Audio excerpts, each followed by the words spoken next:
buenas tardes, señoras y señores. Bienvenido a este Salón La Lengua del Centro Riojano de Madrid, un lugar donde se cata, porque ayer estuvimos catando, y también se piensa, que es un poco el acto que vamos a tener en el día de hoy.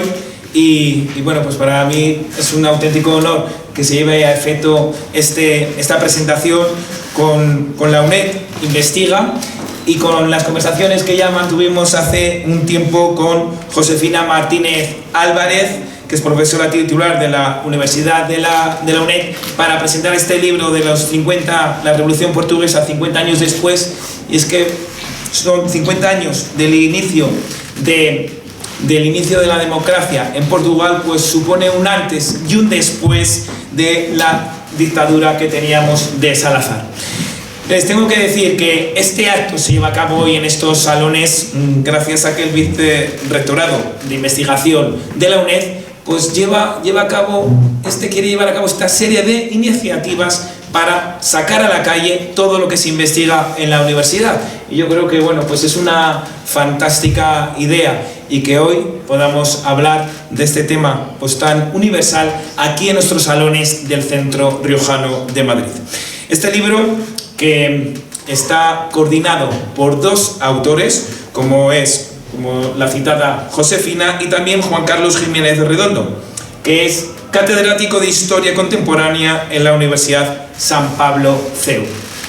Además, intervienen otros 12 autores más, y también contamos en la mesa con la presencia de don Rafael Rodríguez Tranche, que es catedrático de la Universidad Complutense de Madrid.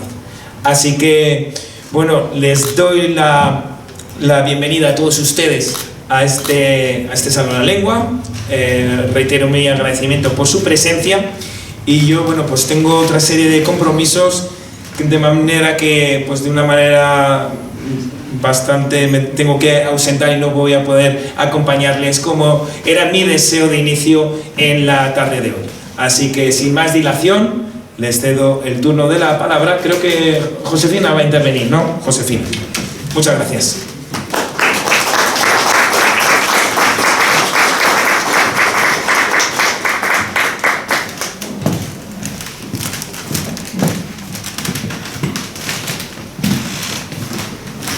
Bueno, pues buenas tardes. No, estaba ahora. Buenas tardes, y en primer lugar, pues muchísimas gracias por estar aquí todos juntos hoy.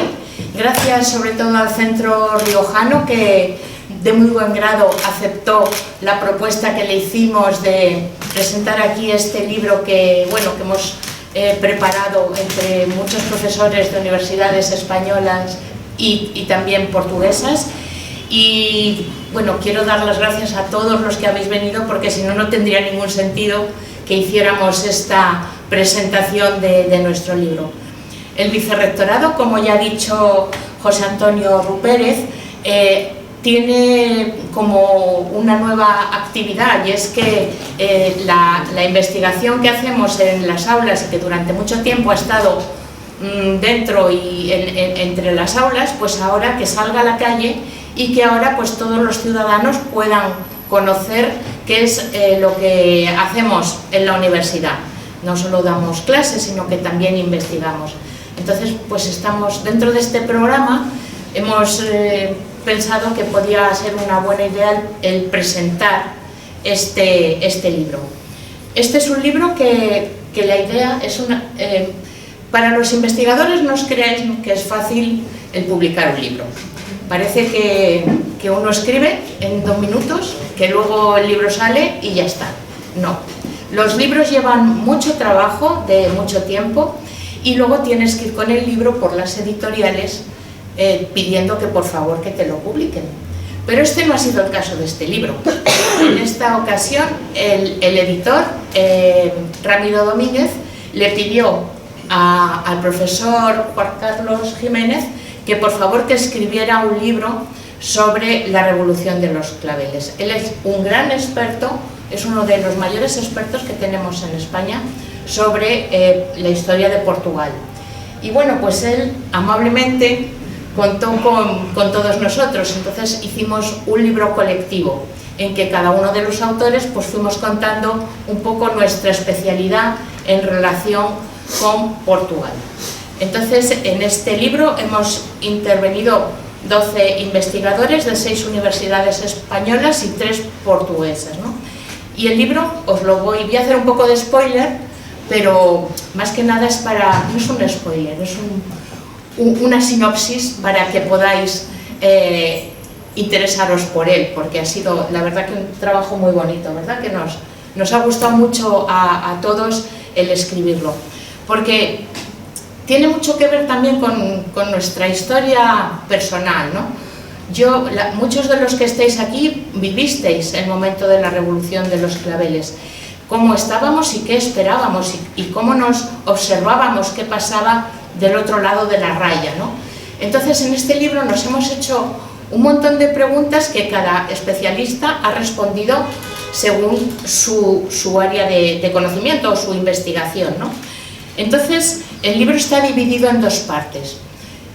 Sobre esta idea básica de qué ha pasado en estos 50 años y cómo vemos ahora cómo han transcurrido la historia y qué reflexión hacemos, pues lo hemos dividido en 2 partes. Una parte que es lo que han escrito los especialistas en política, en geopolítica, y los que hemos escrito en la segunda parte sobre medios de comunicación, literatura, y así es como hemos organizado el trabajo, ¿no?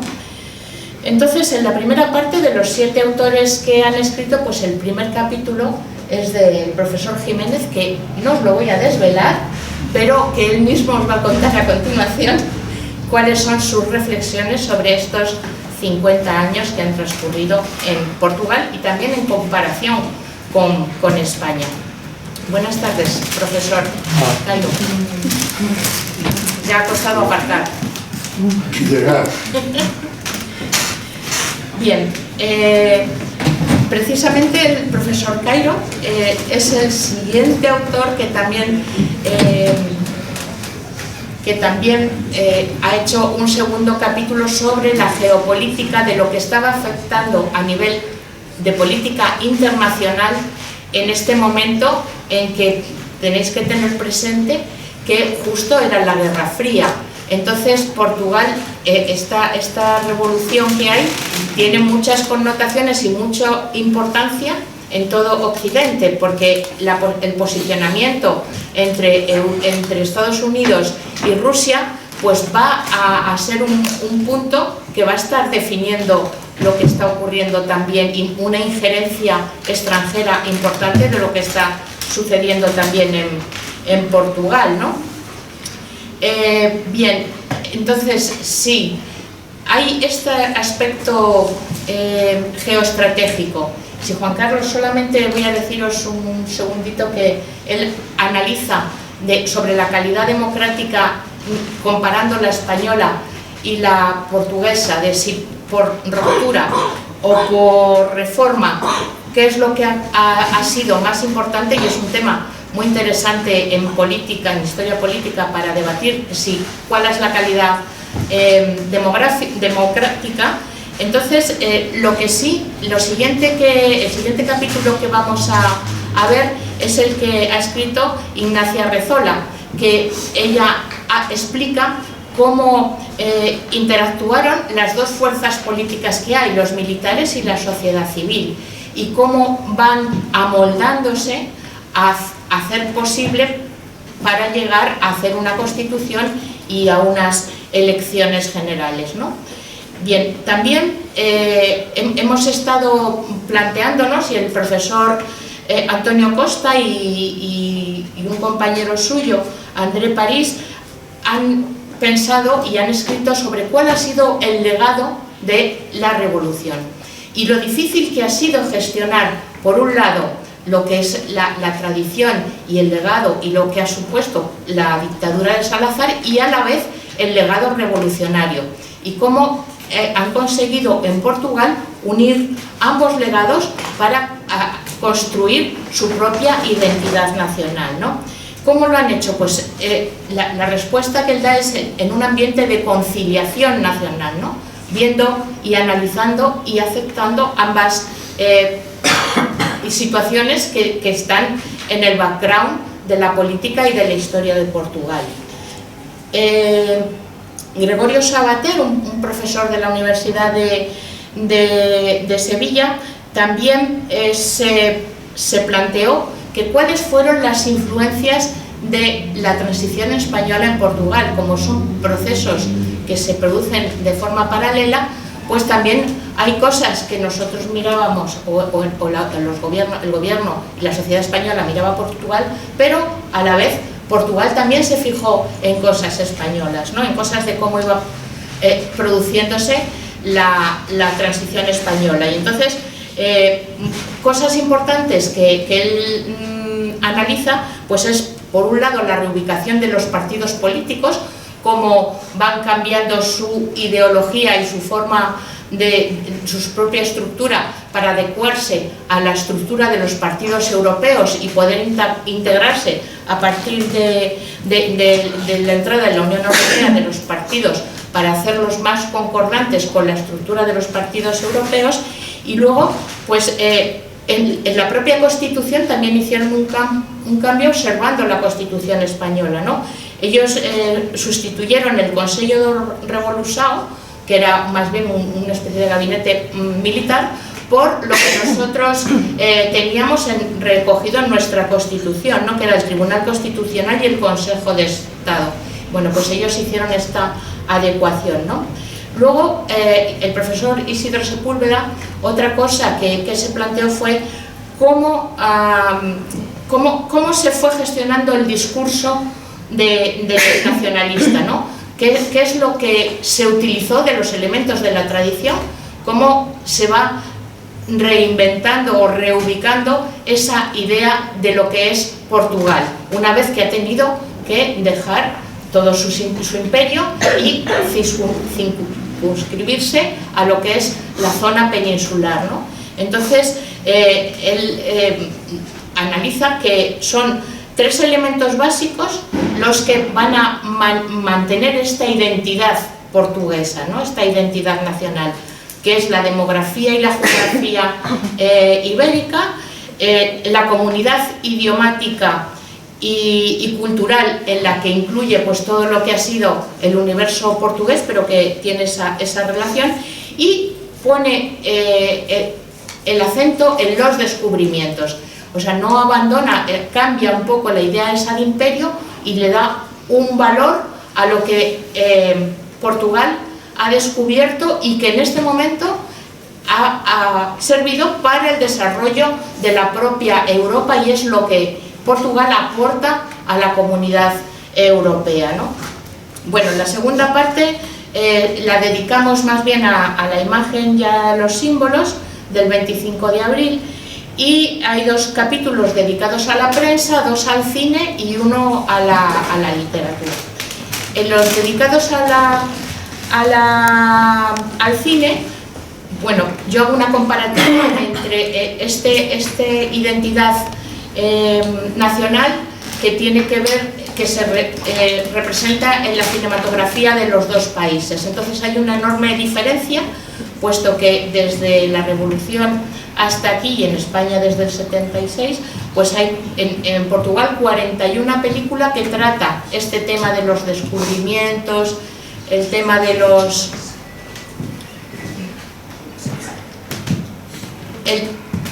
el tema de la influencia portuguesa en el mundo, y también la guerra y la colonización y la descolonización. Entonces, estos temas... Buenas tardes. Estos temas también quedan reflejados también en la propia historia española, en la cinematografía española, ¿no? La diferencia es que en Portugal son 41 películas en una producción muchísimo más pequeña que la española, puesto que en todos estos años se habrán hecho unas 500 películas, mientras que en España se han hecho unas 5.000, y aquí en España solamente 15 películas han tratado estos temas. Y claro, también hay una diferencia muy importante en la forma de tratar en el cine la propia historia de nuestro colonialismo y nuestra descolonización, ¿no? Después la profesora Anabela Morais, ella trata cómo evoluciona la censura a partir en el momento en que el propio 27 de abril se acaba la censura en Portugal, pero claro, hay que poner una serie de cortapisas, pues por el problema de la preservación de la infancia, ¿no? Entonces, ¿cómo se van adecuando la censura portuguesa a esta apertura total, cuando su censura era incluso mucho más estricta que la nuestra? Entonces, los conflictos que surgen con esas películas, que también pasa en España y en otros países, pues que pueden molestar o herir la sensibilidad de aquellos que tienen una idea religiosa y moral, pues, y que piensan que les está ofendiendo, ¿no? Y por último, el profesor Tranche, que habla de la significación de los claveles en la parte que ya os lo va a explicar él, y el profesor Alberto Pena, que hace un trabajo muy interesante de cómo la prensa de la colonia portuguesa que vive en Norteamérica, la prensa de los propios de los emigrantes, se cuestiona lo que va a suceder y lo que está sucediendo en Portugal, cómo les va a afectar en su vida, en sus relaciones, y la prensa se implica muchísimo, la prensa norteamericana, ¿no? Y bueno, para terminar, la profesora Isabel Araujo pues habla sobre el movimiento feminista portugués y específicamente de la vida y la obra de una literata muy comprometida, que es María Lamas. En fin, este es el libro que hemos traído aquí para todos vosotros, y que la verdad es que ha sido un placer muy grande escribir con los profesores que hemos estado trabajando juntos. Y nada más, solo daros las gracias por venir, y la palabra pues la tiene el profesor Jiménez, que realmente es quien es el gran factotum de esta obra.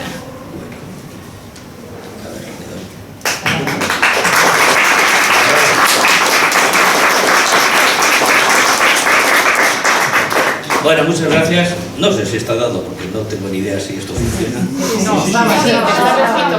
Pues funciona. Bueno, ahora, buenas tardes. Primero, muchas gracias por venir, porque la verdad es que para nosotros que tenemos un poco la concepción, nos sentamos durante muchas horas, pasamos muchas horas en archivos, en bibliotecas, y al final hacemos un libro, pues ver que la gente le interesa y que poder salir de la Torre Marfil, que somos los profesores de la universidad, pues es enormemente grato. Y yo quiero que con esto decir y personalizar en la vicerrectora de investigación y transferencia, palabra que parece muy rara, pero que yo creo que les está dando a las universidades españolas otro tono. Y creo que es una iniciativa que tiende a que la universidad al final acabe siendo lo que debería haber sido toda la vida, no solo un lugar de dar clases, sino un lugar que puede transferir a la sociedad los conocimientos que se hacen. No tenía ningún sentido, y durante muchos años ha sido así, que todas las investigaciones que hacíamos en la universidad pues prácticamente no traspasaran los muros de la universidad, y nadie supiera absolutamente nada de lo que hacíamos, y los profesores de la universidad éramos una especie de cosas muy raras, una especie de sabios locos que hacían ahí cosas muy raras y que no calaba en la sociedad. Yo recuerdo una vez que estaba en la radio y estábamos discutiendo, no me acordaré el tema, y empezaron a decir, porque un periódico acababa de publicar una noticia, creo que era sobre el contrabando durante el franquismo, ¿no? Algo así. Bueno, y yo le dije, pero si eso en la historiografía lo llevamos tratando desde hace más de 20 años. Primera noticia que tenía. Y la verdad me dio pena, porque nos dio la impresión de que todo lo que hacemos pues prácticamente no tiene una difusión suficiente. Por eso yo quiero agradecer a Rosa su presencia y su apoyo en las presentaciones que estamos haciendo de este libro, y felicitarla de verdad, porque además creo que los vicerrectorados y esta nueva dinámica de transferencia, pues yo creo que es una cosa que van a transformar la vida de la universidad y la propia naturaleza de la universidad. Bueno, no me quiero liar mucho, pues yo me pongo a hablar, no paro, pero sí quería dos cosas, porque cuando veníamos, mi hija, que es jovencita, me dijo, ¿cómo escribes un libro con una profesora de la UNED y con un profesor de la Complutense? ¡Qué cosa más rara! Y la verdad es que me ha gustado mucho porque un poco la sensación que hay es que nosotros trabajamos de forma completamente individual y que las universidades somos una especie de contrarios que nos odiamos profundamente. Y es una imagen radicalmente diferente. Es decir, tenemos afortunadamente grandes amigos en otras universidades, podemos colaborar. La prueba de este libro, que somos, no sé, lo has dicho tú, no sé cuántas universidades, son 6 universidades españolas, si no me equivoco, y 3 universidades portuguesas, en total 9 universidades, y yo creo que no solo colaboramos en términos científicos, sino que a partir de esa colaboración hacemos algo todavía más importante, que es crear amistad, que es mucho más, que es finalmente una de las cosas más bonitas que tenemos en esta profesión. Así que sí podemos colaborar, de hecho colaboramos, y las universidades no somos cotos cerrados, colaboramos entre nosotros los profesores, nos llevamos realmente bien, podemos colaborar, y yo creo que este libro es prueba de ello. Y bueno, ya no me enrollo más, una cosa, porque no quiero desvelar un poco lo que es el capítulo, así como decían en la televisión, así lo tienen que leer, pero sí me gustaría hacer una pequeña reflexión sobre los dos aspectos que yo he querido tratar en este capítulo, después de muchos años de escribir sobre la revolución de los claveles y sobre las transiciones española y portuguesa. Yo recuerdo el primer libro que escribí sobre las transiciones, si no me equivoco, es desde 2009. Y claro, a mí me parece que fue hace muy poco, pero creo que han pasado ya más de 16 años, o sea, que realmente ha sido muchos años dedicado, y ya no me interesaba tanto contar lo que han sido los acontecimientos de la revolución de los claveles, sino qué significado tiene hoy la revolución de los claveles, y sobre todo tomando en consideración los debates que en el ámbito público se establecen en torno a la transición española y evidentemente también a la transición portuguesa. Y si hay alguno que cobra especial relieve y que está presente desde hace por lo menos 5 o 6 años de una forma intensiva en el debate político y en el debate público, repito, no solo español, aunque muy acentuadamente español, pero también portugués, es si la situación actual de un cierto, digamos, poco entusiasmo hacia la democracia. El otro día salía una encuesta y ponía de relieve que para el 15% de los jóvenes la democracia no es un sistema que les atraiga mucho. Y tendemos a considerar que esta cierta poco significado que tiene la democracia 50 años después de que los dos países transitaran a la democracia fue consecuencia del modelo de transición que se hizo en cada uno de los dos países, o si el modelo de transición a la democracia no tuvo nada que ver, porque, digamos, aunque la historia es un continuo, evidentemente no todos los acontecimientos del pasado explican necesariamente el presente. Y ahí me enfrasqué en una disquisición entre filosófico y politológica muy extraña, en la que la idea básica es que no podemos achacar a las circunstancias actuales y esa poca consideración de la democracia el modelo de transición en el que tuvimos. El portugués fue un modelo por ruptura, es decir, fue un golpe de Estado militar, protagonizado por los militares, y el golpe de Estado militar dio lugar a una revolución popular, y la revolución popular dio lugar en el verano de 1975 a una contrarrevolución también popular de signo contrario. En España no, en España fue la cosa de la transición de la ley a la ley, una cosa más ordenada, mucho más dictada desde arriba, sin elementos, no quiero decir que no hubiera momentos disruptivos y momentos difíciles, pero en general fue una transición mucho más ordenada en el sentido de transitar de la vieja ley de los principios generales del movimiento a la nueva ley democrática, y todo ello presidido por la Constitución de 1978. Si lo vemos así, pues parecería que este modelo de transición más ordenado, más pacífico, más consensual, si quieren, evidentemente debería haber tenido unos resultados mucho mejores en términos de calidad democrática que una transición por ruptura que rompe el Estado y hay que reconstruir otra vez el Estado.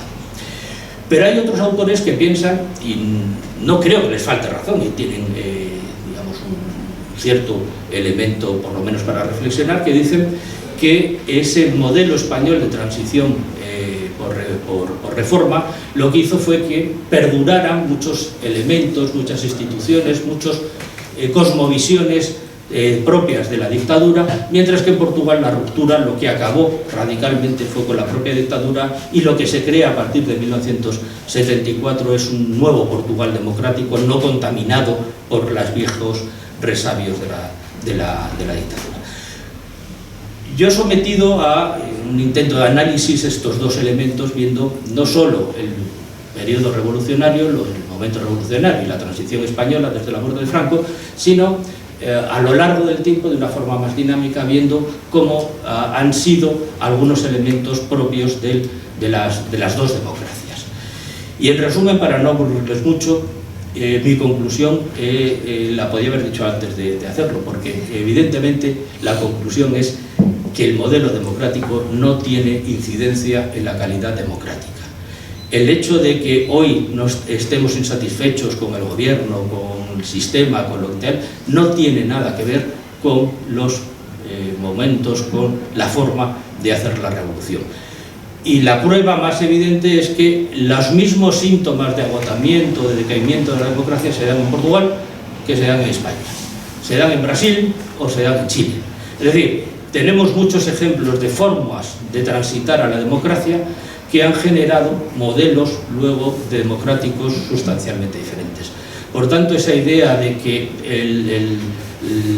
la transición ha determinado esto que algunos llaman el régimen del 78, que ha creado un sistema tal, pues no parece tener ninguna base sólida ni ninguna base empíricamente contrastable. Y un segundo elemento, y ya sí que me callo en un minuto. Lo dije antes, ¿a que sí? Pero no. Cuando yo cojo la carrerilla, la cojo. Porque tendemos a ver los procesos de democratización de una forma un poco simple. Quiero decir, se pasa de un Estado autoritario con las complejidades inherentes y se establece un nuevo marco normativo que da lugar a la democracia. Bueno, fíjense, en el caso portugués no se da solo un proceso de cambio democrático, se da otro proceso, que es un cambio revolucionario, y se da un tercer proceso, que es un proceso que para la naturaleza identitaria de Portugal es extremadamente importante, que es poner fin al imperio. Para los portugueses el imperio era su naturaleza de ser.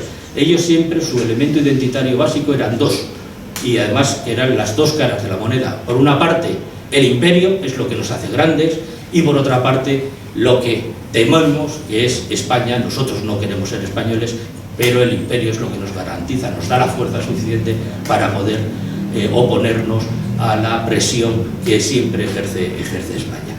De ahí las enormes dificultades del proceso portugués. Por eso es un proceso extremadamente complejo, mucho más que el español. Pero repito, el resultado al final ha sido una democracia extraordinariamente sólida, y si vemos desde la dimisión de Antonio Costa, el cambio de gobierno y los resultados de las elecciones al Parlamento Europeo, pues podemos acabar concluyendo que la democracia portuguesa, a pesar de esta revolución de los claveles enormemente compleja, ha sido extremadamente sólida y da unos niveles de calidad democrática enormemente altos. Ahora sí que me callo y muchas gracias.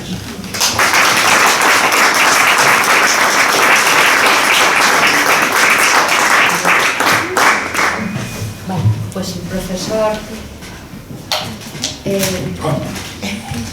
Muy bien.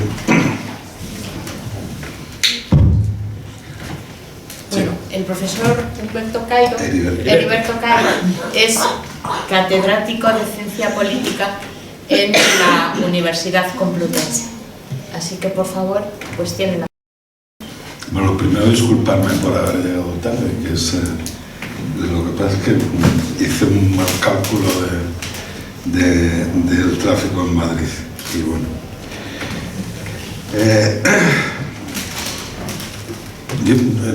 como ya hablamos el otro día de esto, me gustaría hablar ya del 75 aniversario y del libro que habrá que hacer para el 75 aniversario. Pero eso lo coordinas tú.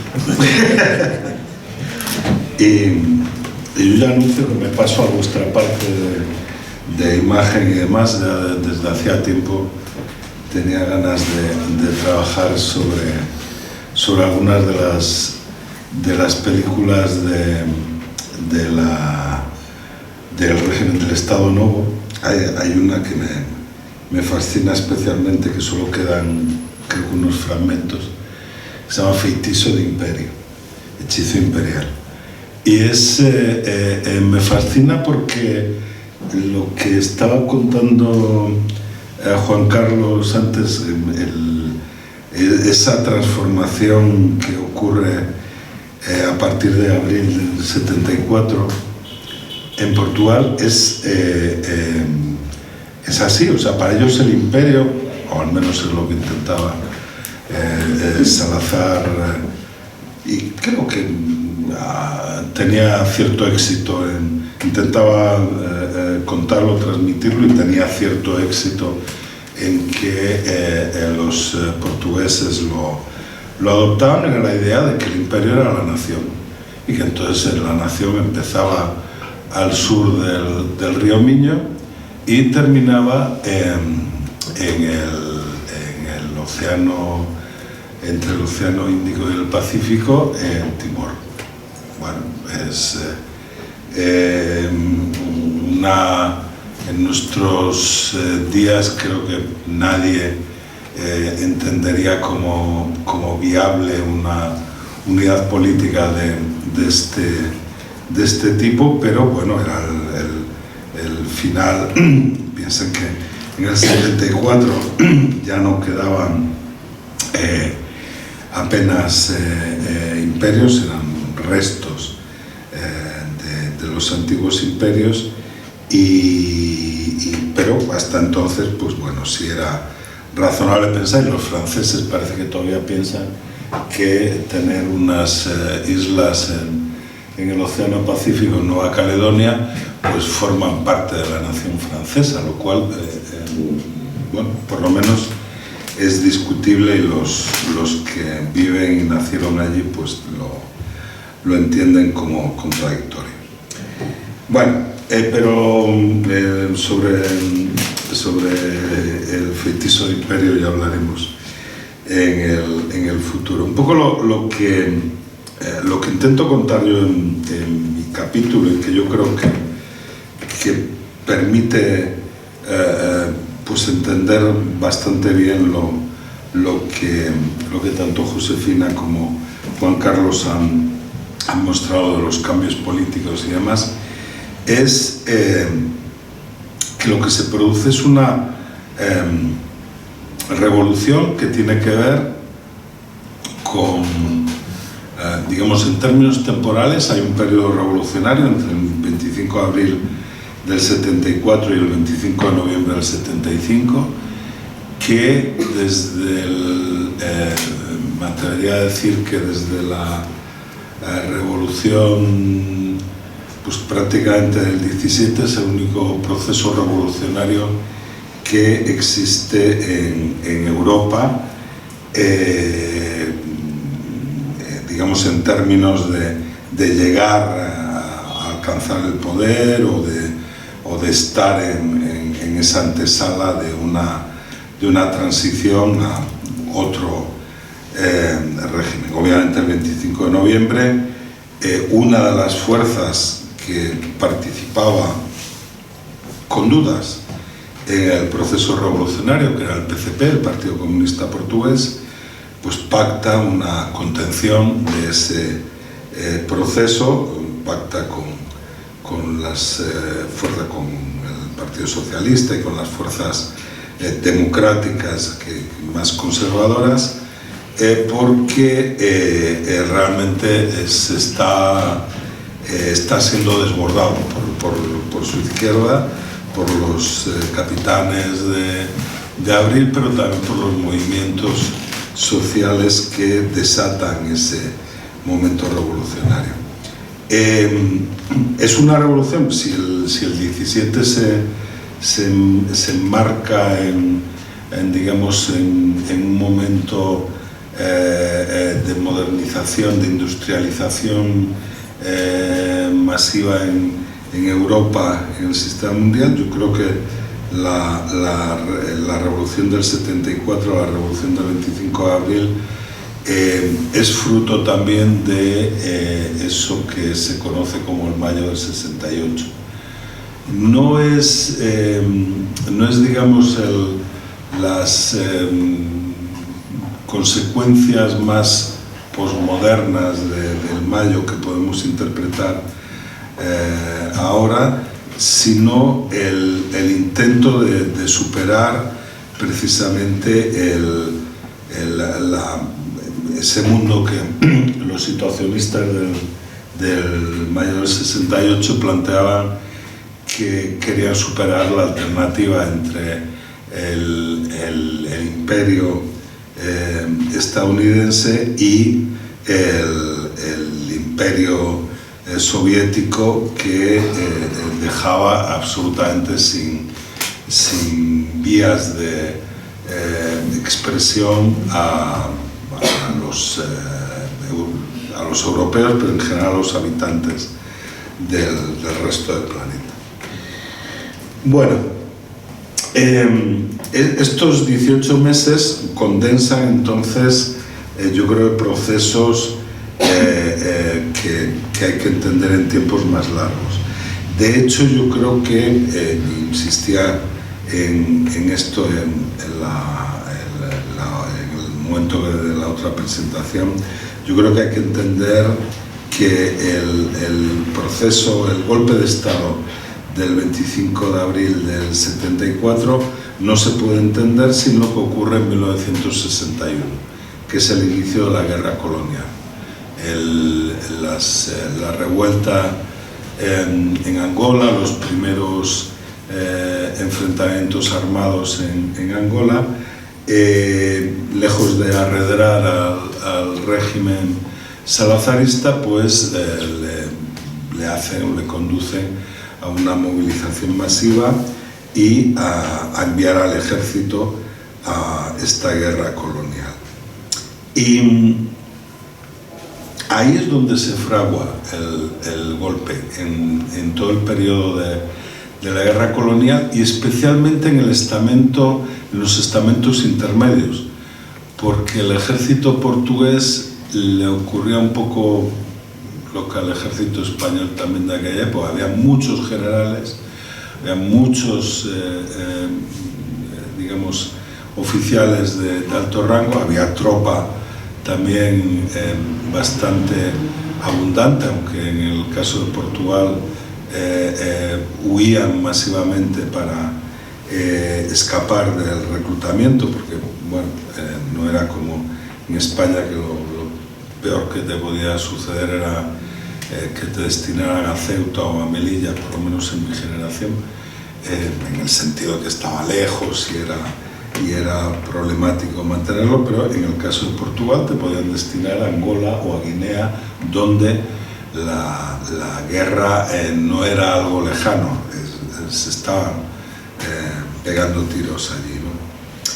Y entre medias, entre los generales y los soldados que más o menos abundan, hay un cuerpo que no abunda, que son todos los capitanes puestos como ejemplo de la revolución de abril. Hay pocos en términos relativos, se les moviliza de forma sistemática hacia lugares de guerra y bueno, pues van, por un lado, intentan entender por qué les hacen la guerra los que se supone que eran compatriotas nacidos en Angola o en Mozambique o en Guinea, leen los textos que escriben los movimientos revolucionarios independentistas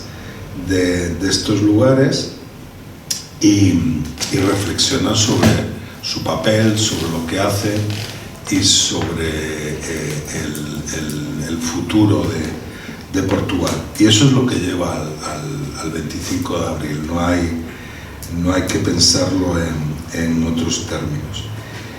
Y decía que el final de ese proceso tampoco es el 25 de noviembre del 75. El final de ese proceso es 1986.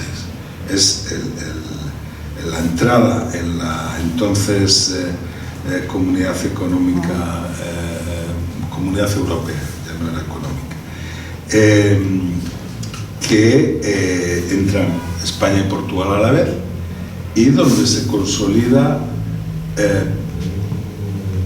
el sistema democrático que tenemos en la actualidad, esperando, como decía Juan Carlos, que se mantenga a pesar del descontento de mucha gente con el mismo, ¿no? Esto es, yo creo que como las reflexiones, ¿no? A lo mejor no es lo ideal, no es lo más maravilloso, pero las alternativas son terroríficas.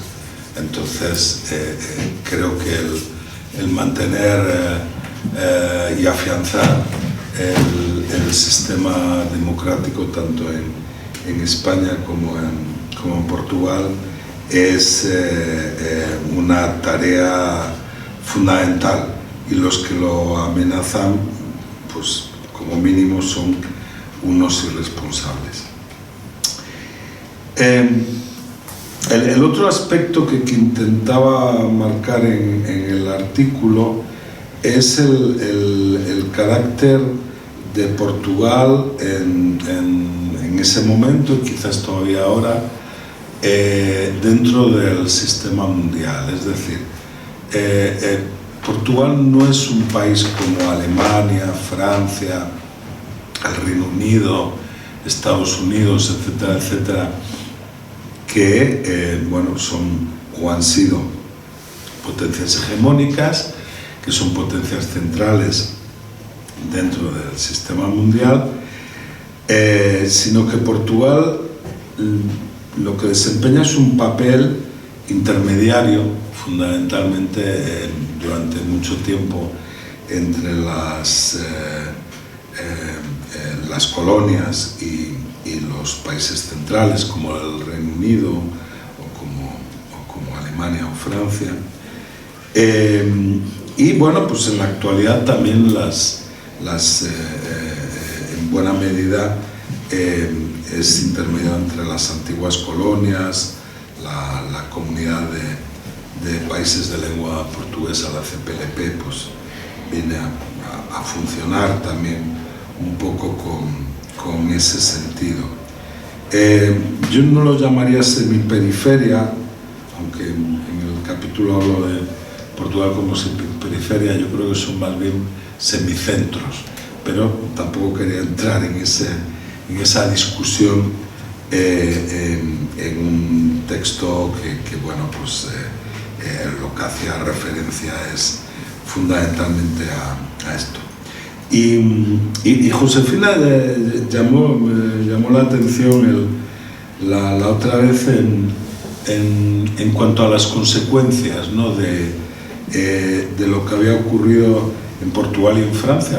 Los dos países habían sufrido guerras coloniales devastadoras, y en Portugal lleva el golpe de Estado, y en Francia no hay ningún problema, simplemente se recambian las élites y demás. Posiblemente porque Francia es un país del centro del sistema, es una de las potencias principales, y lo era en ese momento, y Portugal, quieras o no, juega o desempeña ese papel semiperiférico. Y nada más, me callo. Agradecer de verdad muchísimo a Juan Carlos y a Josefina que aceptaran la aportación en cuanto me enteré, ofrecí, porque para mí y creo que para mi generación, el 25 de abril tiene un significado quizás muy superior a lo que realmente fue.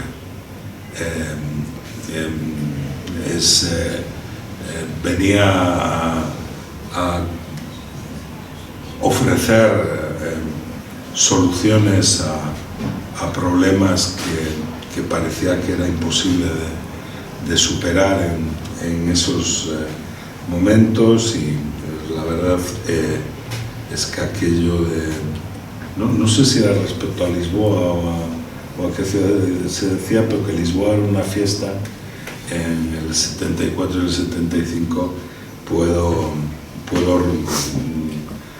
confirmarles que lo era. Estuve ahí varios meses y la verdad es que era un momento de esperanzas para todo el mundo.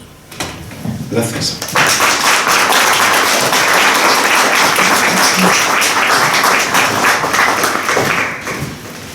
Muy bien, pues a continuación, muchas gracias, profesor Cairo. Y a continuación el profesor Rafael Rodríguez Franche, que es catedrático de Comunicación Audiovisual en la Complutense, nos va a hacer una demostración de lo que él hace, comunicar. Y nos ha traído un fragmento que es muy significativo y él va a explicar. Profesor. Muy buenas tardes, muchas gracias a los coordinadores del libro, al Centro Riojano que nos acoge, qué sitio más estupendo. Dan ganas de quedarse vivir en él y dejarse de las revoluciones, ¿no? Pero toca hablar precisamente de una, como decía Heriberto, de la última gran revolución que ha habido en Europa, una revolución que, frente a lo que suele ocurrir con otras, es recordada con cariño y con nostalgia. Y es así porque es una de esas pocas revoluciones que fue prácticamente pacífica. Murieron muy pocas personas, 4 o 5, creo recordar, y en un asalto, en una tentativa de resistencia de miembros del antiguo régimen, ¿no? Ahora, precisamente, si vemos ese fragmento, pues estaremos en esa situación que produjo esos altercados, ¿no? Bien, voy a intentar ser breve, yo lo voy a intentar. Lo que a mí me ha interesado para trabajar en este libro, y les agradezco a los coordinadores que me lo hayan permitido, es situar el foco justamente en el momento en el que se produce esa revolución, ¿no? Que empieza siendo, como os he dicho, un golpe de Estado. Pero lo interesante es que muta de golpe de Estado en revolución. ¿Y por qué muta? Pues porque hay una especie, esto es más complejo, se tendría que explicar con un poco más de ingredientes, pero simplificando, hay una especie de alianza espontánea entre las Fuerzas Armadas, entre esos capitanes de abril y el pueblo, que sale a la calle a precisamente ver, en principio como espectador, qué está ocurriendo, pero en un momento dado cambia su estatus y se convierte en agente activo. Es decir, la gente, el pueblo, la ciudadanía entiende que ese cambio político también es suyo, lo asume, toma un papel protagónico, y esto se cristaliza o se deja ver justamente en esos primeros momentos. A mí me interesa especialmente lo que ocurre en los primeros días. Hay un libro muy famoso de John Reed, que es 10 días que conmovieron o que estremecieron al mundo, donde se cuenta sintéticamente qué pasa en esos primeros días de la Revolución de Octubre. Pues realmente podríamos hacer un libro que fuera 7 días que conmovieron o que estremecieron al mundo, referidos a lo que ocurre en Portugal, prácticamente lo que ocurre en Lisboa entre el 25 de abril y el 1 de mayo. En esos días se condensan una cantidad de acontecimientos muy intensos que van a dar el carácter abierto, revolucionario y popular de este golpe de Estado. Ocurren muchas cosas y el tiempo como que se acelera. Y lo que a mí me interesa analizar, desde mi perspectiva de historiador de las imágenes, de esos días intensos, es cómo se plasman a través de imágenes únicas e irrepetibles un nuevo imaginario revolucionario. son momentos en los que, como suele ocurrir en toda revolución, hay una especie de energía colectiva que impulsa hacia la creatividad, hacia la espontaneidad, y por lo tanto uno de los primeros gestos, una de las primeras acciones colectivas es cambiar o romper con lo establecido, pero no de forma iconoclasta, sino de forma, por ejemplo, sustituyendo o renombrando los lugares que formaban parte del Estado Novo, o tomando simbólicamente los lugares estratégicos, las instituciones que formaban parte del Estado Novo, o de repente propiciando nuevos símbolos que de alguna manera le tienen que dar visibilidad a esa revolución. Y sin duda alguna, el símbolo prototípico de la Revolución Portuguesa es el clavel, pero el clavel en una escena que, por cierto, es una escena cuyo origen es difícil situar, pero que se prodiga durante esos primeros días por muy distintos lugares y momentos, que es justamente cómo el clavel aparece insertado en los cañones de los fusiles de los soldados. Bien, ese símbolo, que no tiene una imagen única, sino que hay varias, ¿no?, que incluso aparece primero como un clavel blanco, hasta que finalmente cristaliza, como se ve en la portada del libro, en un clavel rojo. Ese símbolo, digo, no solamente indica que los soldados se han hecho pacifistas o que el movimiento es no violento, sino que simboliza justamente la hermandad, la unión entre el pueblo y el ejército, porque es el pueblo el que coloca esos claveles o el que da los claveles a los soldados para que los coloquen en el cañón de su fusil. Y por lo tanto también, apurando la simbología de una flor, nos está hablando de un futuro, de una expectativa de futuro que tiene que ver con el florecimiento, ¿no?, por utilizar o por abundar en ese símbolo. Bien, pues todo eso hace que la Revolución Portuguesa también sea un lugar de memoria que nos hace congraciarnos con los movimientos colectivos, con los movimientos participativos, porque efectivamente en esos primeros meses, aparte de iniciarse un proceso revolucionario, también lo que se produce es un cambio de mentalidades y un intento de asumir responsabilidades colectivas y hacer procesos de cambio en los que todo el mundo se siente implicado. Por lo tanto, eso ya es tremendamente interesante, independientemente del curso que después tomen los acontecimientos. Bien, pues yo sintéticamente lo dejaría ahí, pero sí que querría mostrarles un fragmento que precisamente muestra esa intensidad, ese fragor de los primeros acontecimientos, y que para más cercanía con nosotros es un fragmento que corresponde a un reportaje que hizo un equipo de reporteros de Televisión Española, que tuvieron la suerte y la habilidad de conseguir entrar justo el mismo día 25 por la tarde en Portugal. Poco después se cerraría la frontera, pero ellos consiguieron pasar la frontera. Un equipo que comandaba Manolo Alcalá, el famoso reportero de Televisión Española, y consiguen rodar imágenes el mismo 25 de abril, y con ese material y el que ruedan días sucesivos, pues montan un reportaje que yo creo que es historia viva, ¿no?, que muestra imágenes realmente poderosas de esos primeros momentos. El comienzo del reportaje, que es lo que les querría mostrar, son apenas 8 minutos, es muy llamativo porque, para empezar, rompiendo un poco la convención de los reporteros televisivos, no aparece la voz del reportero, sino que inmediatamente escuchamos el Grando la Vila Morena, que es la canción con la que se da el aviso para que el golpe se ponga en marcha, y a continuación hay un recorrido por las calles de Lisboa, incluso desde el coche en el que están llegando los reporteros de Televisión Española. Luego vamos a ver un fragmento del general Espínola comunicando a la Nación que la Junta Militar se ha hecho cargo del poder. Está en portugués, pero es muy cortito el fragmento, pero sobre todo lo que es más interesante es lo que viene después, que es un fragmento rodado esa misma noche, justamente cuando parte de la población se acerca a la sede la PIDE, de la Policía Secreta, la temida Policía Secreta portuguesa, y intenta acercar el lugar para que se rindan los agentes que están allí encerrados. Se produce un tiroteo, ahí vamos a escuchar incluso algunas detonaciones, y hay detenciones esa misma noche de los soldados que consiguen retener a algunos de estos agentes. Bueno, eso es historia viva, ¿no?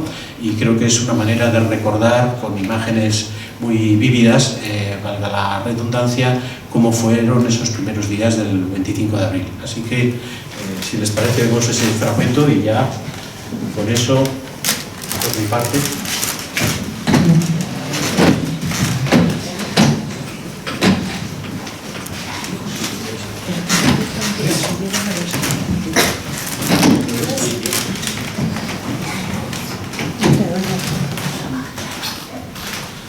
Se nota además que está hecho con mucha precipitación, con la idea de que se pudiera ver lo antes posible. También añado que no se emitió, precisamente porque en abril de 74, como se pueden imaginar, esto en la España franquista no hubiera sido muy bien aceptado.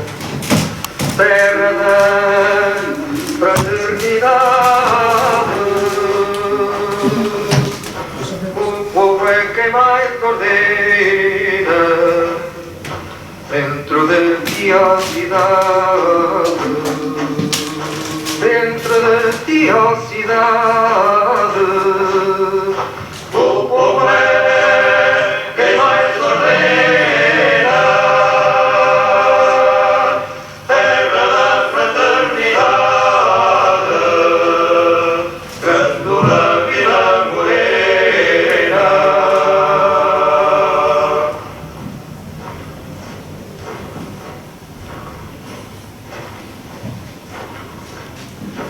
Em cada esquina um amigo, em cada rosto igualdade, Grândola Vila Morena, terra da fraternidade, terra da fraternidade, Grândola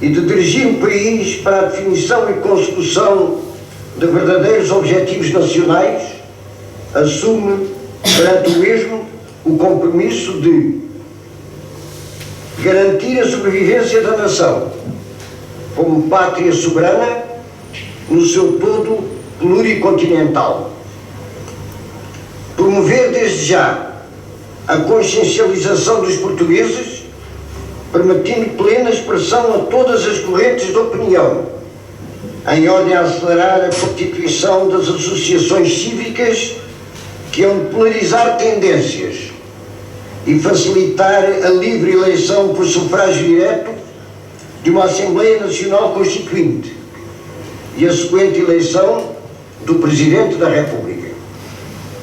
Garantir a liberdade de expressão e pensamento, abster-se de qualquer atitude política que possa condicionar a liberdade da eleição e a tarefa da futura Assembleia Constituinte e evitar por todos os meios que outras forças possam interferir num processo que se deseja eminentemente nacional.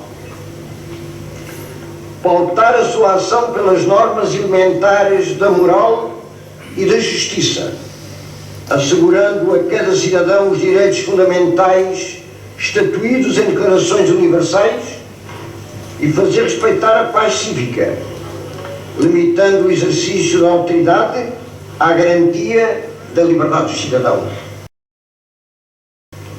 respeitar os compromissos internacionais decorrentes dos tratados celebrados, dinamizar as suas tarefas em ordem a no mais curto prazo o país vir a governar-se por instituições de sua livre escolha, devolver o poder político às instituições constitucionais logo que o Presidente da República eleito entre no exercício das suas funções.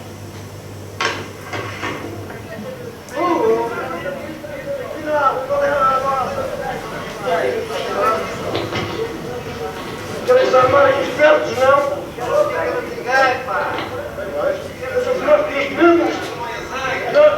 Não comemos as vossas palavras com azeite, nem guisadas com batata.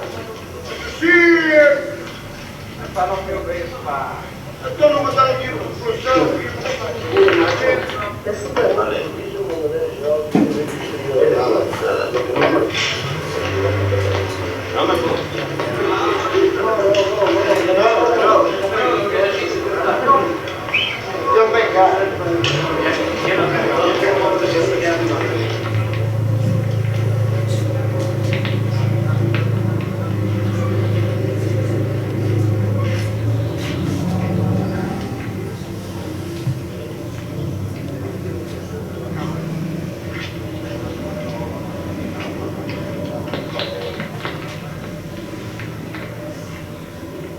Nos encontramos ante el edificio de la PIDE, que está acordonado por fuerzas armadas y que dentro del edificio se encuentran atrincherados un numeroso grupo desconocido hasta ahora de policías gubernamentales que llevan haciendo frente a las fuerzas armadas desde las 8:30 de la tarde.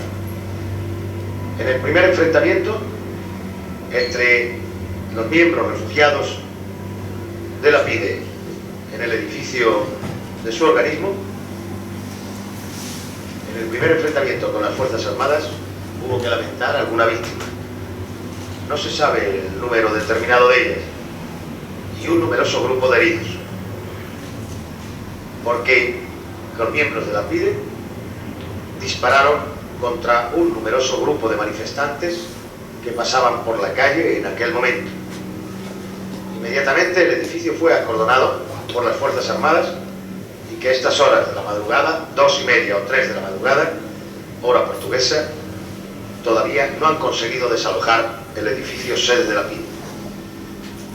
El grupo de policías gubernamentales que está haciendo frente a las Fuerzas Armadas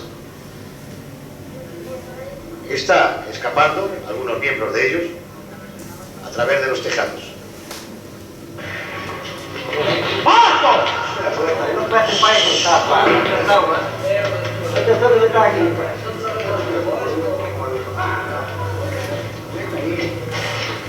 Bora ficar vocês.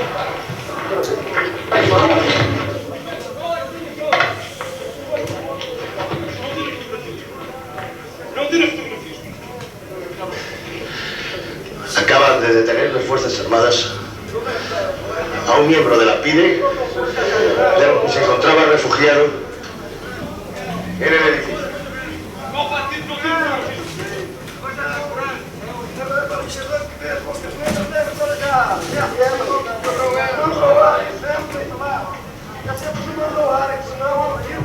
Bueno, hasta ahí porque esto luego sigue. Como botón de muestra espero que les haya ilustrado respecto a esos primeros momentos del 25 de abril. Bueno, pues muchísimas gracias.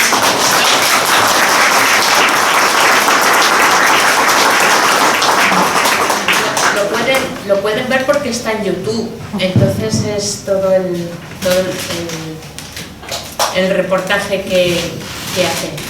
Y nada más que si queréis hacer alguna pregunta, pues estáis a tiempo, es el momento de hacerla. O prefiero. O mejor, Hay una pregunta.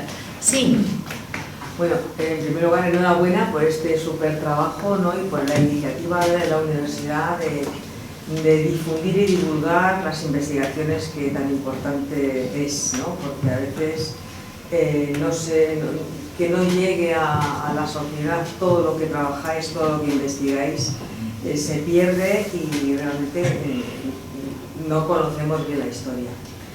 Pero bueno, al hilo de todas las cosas que yo no soy historiadora, pero bueno, al hilo de todo lo que se ha dicho, y bueno, también se ha mirado, se ha hecho un recorrido, ¿no?, de la situación española en el 74 y en el 75 y de la situación que tenemos ahora a nivel europeo, ¿no?, con unas flamantes elecciones, ¿no?, que han dado los resultados que han dado. Entonces, por un lado yo pensaría que esta situación, con estos resultados que tenemos a nivel europeo y en Estados Unidos, ¿no?, viene, no creo que tenga nada que ver con el cambio de régimen que ha habido en la península ibérica, en Iberia, tanto ya sea a un lado o al otro de la raya, ¿no? Entonces, porque tiene más que ver con lo que pasó en los años 20, ¿no?, con una crisis económica muy fuerte, y los años 30, entonces el surgimiento de estos movimientos ultras que nos llevaron a lo que nos llevaron, ¿no? Entonces yo creo que no tiene nada que ver con esto. Y por otro lado, claro, la situación de Portugal y de España yo creo que era distinta. En Portugal, en primer lugar, había una república. Aquí no había un régimen militar, no era ni república ni monarquía. Fue precisamente ese régimen el que volvió a traer a los Borbones a España, ¿no? O sea que yo creo que ahí hay una gran diferencia. Y luego, claro, la transición que se hizo en España y en Portugal, yo creo que también es distinta. En Portugal, como hemos visto, es bastante pacífica. En España hubo al menos 1.500 víctimas mortales en los primeros años, que es algo que apenas se menciona. Luego no fue tan pacífica, ¿no? Y además las víctimas sabemos de qué ideología eran, fundamentalmente. Y por otro lado, claro, las instituciones, si hay algo que en España se ha mantenido del antiguo y el nuevo régimen, hablo del 75 a la Constitución del 78, es que las mismas personas que estaban en ciertos puestos de la judicatura o de los poderes policiales seguían estando, ¿no? Evidentemente con otras leyes, pero claro, y la censura, etc. O sea que yo veo que realmente se ha habido en el funcionamiento hasta estos últimos años, con esta ola que tenemos ultra, se ha habido una historia distinta. Sí, el profesor Juan Carlos Jiménez, que es justo el especialista en las similitudes y las diferencias, pues va a hacer un pequeñito apunte. Pero muy pequeño, ¿eh? Muy pequeño. Espera, que no se haya fondo. Ya. Que muy pequeño. Esta vez sí que voy a ser muy pequeño. Sí, yo recuerdo que escribí una vez un libro con el profesor Hipólito de la Torre, haciendo una comparación de la historia contemporánea de España y Portugal. Y después de discutir mucho cómo le poníamos, porque ya habíamos trabajado mucho en los paralelismos, decidimos llamar al libro Historia de una diferencia. Porque claro que los dos países se parecen, evidentemente se tienen que parecer, pero también se parece la historia española a la francesa, a la italiana, a la griega. Es decir, hay una serie de procesos genéricos que se dan en los dos países, y con más razón precisamente por la interconexión en España y Portugal. Pero sobresalen mucho más las diferencias. Yo por eso no soy partidario de hablar de las transiciones como una transición ibérica, como si fuera un único proceso. Fueron dos procesos sustancialmente diferentes, propios de también dos regímenes sustancialmente diferentes y de las dinámicas políticas, económicas, sociales y culturales de los dos países. Pero a mí lo que me parece más interesante ver es que, porque sí, en Portugal, como decían ellos, se sanearon a 20.000 funcionarios. Es decir, 20.000 funcionarios fueron apartados de sus cargos. 3 años después, los 20.000 funcionarios estaban de vuelta a sus cargos, porque el Estado se había roto y no había forma humana de recomponer el Estado si no era a través de los viejos funcionarios que estaban en el Estado. Quiero decir que al final el proceso portugués se pareció muchísimo al español por reforma. Y el proceso español, que empezó como un cambio muy consensual y muy de la ley a la ley, acabó siendo, sobre todo desde la llegada de Adolfo Suárez, una transición casi por ruptura. Es decir, ¿por qué? Porque al final el objetivo esencial de los dos procesos era crear un marco constitucional de libertades y que permitiera edificar la democracia. Y yo creo que cometemos un error si vemos las dinámicas de la democracia como fruto de ese proceso. Cada país ha seguido sus dinámicas sustancialmente diferentes. En unos casos ha ido mejor, en otros peor. Si viéramos, por ejemplo, algo tan sencillo como ver el poder adquisitivo de los portugueses, apenas ha variado en 20 años. El español, bueno, ha variado algo más, pero en fin, que hay procesos que sí que tienen un largo recorrido y otros procesos que han cambiado. Pero yo creo que debemos ser más responsables a la hora de autoevaluarnos en el marco de las democracias actuales y ver que el surgimiento de opciones políticas radicales o tal tiene mucho más que ver con la situación actual y las dinámicas propias de este mundo posmoderno y de la globalización que con reminiscencias del pasado, pero es mi opinión, por supuesto. Bueno, pues si os parece lo dejamos aquí y como ya habíamos dicho, han preparado un pequeño picoteo, que es como lo llaman, así que estáis todos invitados y muchísimas gracias por haber venido y haber estado esta tarde aquí con nosotros. Muchas gracias.